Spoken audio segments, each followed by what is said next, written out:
तो आज हम एक ऐसी कहानी की परतों को खोलेंगे, एक ऐसी डरावनी कहानी जो सच कहूं तो रोंगटे खड़े कर देती है। पर यह सिर्फ एक भूत की कहानी नहीं है। नहीं, ये कहानी है एक मां के बेइंतहा दर्द की, समाज के दिए जख्मों की और उस बदले की जो मौत के बाद भी खत्म नहीं हुआ। चलिए साथ मिलकर समझते हैं कि आखिर ये दास्तां इतनी खौफनाक और इतनी दर्दनाक क्यों है। कभी ये सवाल मन में आया है कि क्या कोई मां मरने के बाद भी अपने बच्चे को ढूंढ सकती है? यही सवाल इस कहानी के दिल में है और यही हमें सीधे उस खौफनाक रहस्य में ले जाता है जिसका हम आज सामना करने वाले हैं। एक ऐसा सवाल जो रात के सन्नाटे में अक्सर गूंजता है। कहानी की शुरुआत होती है अंजलि से, जो बेलपुर नाम के एक गांव में रहती है। उसकी जिंदगी एक जीते जागते बुरे सपने जैसी है। हर दिन घुटन, हर दिन निराशा, और उसका अपना ही घर उसके लिए कैदखाना बन चुका है। शादी का पहला हफ्ता और अंजलि के सारे सपने जैसे चकनाचूर हो गए। उसे ये समझने में देर नहीं लगी कि वो घर की बहू नहीं बल्कि एक गुलाम बनकर आई है। वो रघुवीर से शादी करके एक घर बसाने का सपना लेकर आई थी, पर उसे क्या पता था कि उस घर की 4 दीवारें ही उसे रोज उसकी बेबसी की कहानी सुनाएंगी। सोचिए जरा, 8 साल एक बहुत लंबा वक्त होता है। इन 8 सालों में अंजलि ने क्या कुछ नहीं सहा।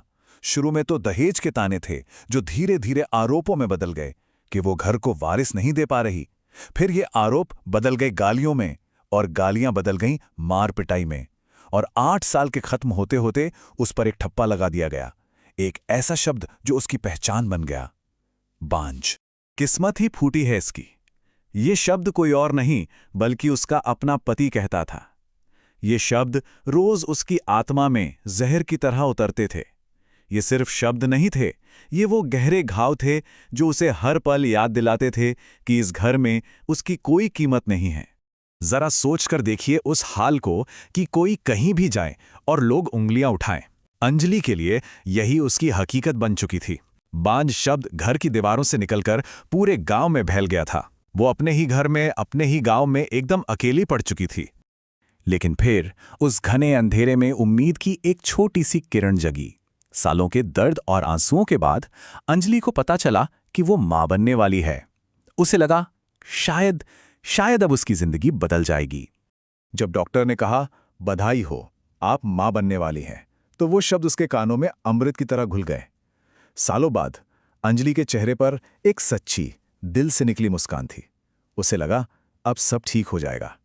उसका बच्चा, उसका अपना बच्चा, शायद उसे इस नरक से बाहर निकाल लेगा। पर अंजलि की ये खुशी, ये उम्मीद ज्यादा देर टिक नहीं पाई। उसके लिए जो एक वरदान था, उसके ससुराल वालों के लिए वो बस एक सौदा था। उन्हें तो सिर्फ एक वारिस चाहिए था। अंजलि से, उसकी भावनाओं से, उसकी जान से उन्हें कोई मतलब नहीं था। एक गर्भवती महिला को जिस वक्त सबसे ज्यादा आराम और देखभाल की जरूरत होती है, अंजलि के साथ उसका ठीक उल्टा हो रहा था। अत्याचार और भी बढ़ गया। वही भारी काम, वही बासी रोटी। डॉक्टर की चेतावनियों के बावजूद किसी को उसकी या उसके होने वाले बच्चे की कोई परवाह नहीं थी। और अब हम कहानी के उस मोड़ पर आ गए हैं जहां इंसानियत की सारी हदें पार हो जाती हैं। एक छोटी सी मामूली सी बात पर इतना बड़ा तूफान उठता है कि एक जिंदगी खत्म हो जाती है और हैवानियत जीत जाती है। उस दिन अंजलि डॉक्टर के पास से लौटी थी, थकी हुई, बेजान। फिर भी उसने अपने पति को खाना परोसा। खाना शायद थोड़ा ठंडा हो गया था, बस इतनी सी बात थी। और उसका पति उस पर ऐसे चीखा जैसे वो कोई इंसान नहीं बल्कि कोई जानवर हो। और फिर जो हुआ वो किसी की भी रूह कंपा देने के लिए काफी है। रघुवीर ने अपनी गर्भवती पत्नी को मारना शुरू कर दिया, बेरहमी से। अंजलि गिड़गिड़ाती रही, अपने बच्चे की दुहाई देती रही, पर वो नहीं रुका। और उसके सास ससुर, वो वहीं खड़े तमाशा देखते रहे। मरते मरते भी अंजलि ने आखिरी बार अपने पेट पर हाथ रखा। वो अपनी आखिरी सांस तक अपने बच्चे को बचाने की एक नाकाम कोशिश कर रही थीं। एक माँ का प्यार शायद ऐसा ही होता है, मौत से भी ज्यादा मजबूत। अच्छा हुआ, झंझट ही खत्म हुआ, ये शब्द अंजलि की सास के मुंह से निकले। अपनी बहू की मौत का कोई अफसोस नहीं था उसे, बस एक ही फिक्र थी कि इस लाश को जल्दी से ठिकाने लगा दिया जाए ताकि सुबह तक कोई निशान बाकी न रहे। पर कहानी यहां खत्म नहीं होती। असल में यहां से तो कहानी की असली खौफनाक शुरुआत होती है।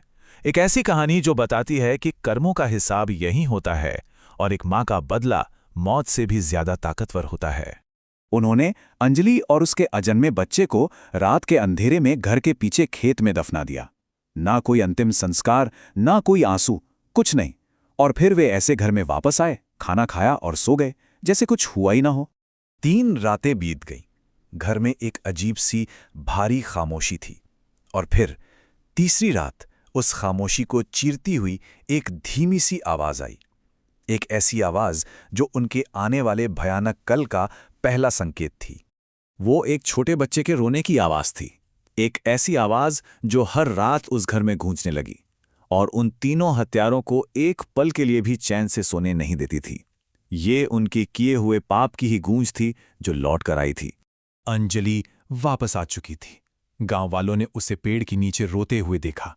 घर के अंदर से दर्द भरी चीखें सुनाई देने लगीं।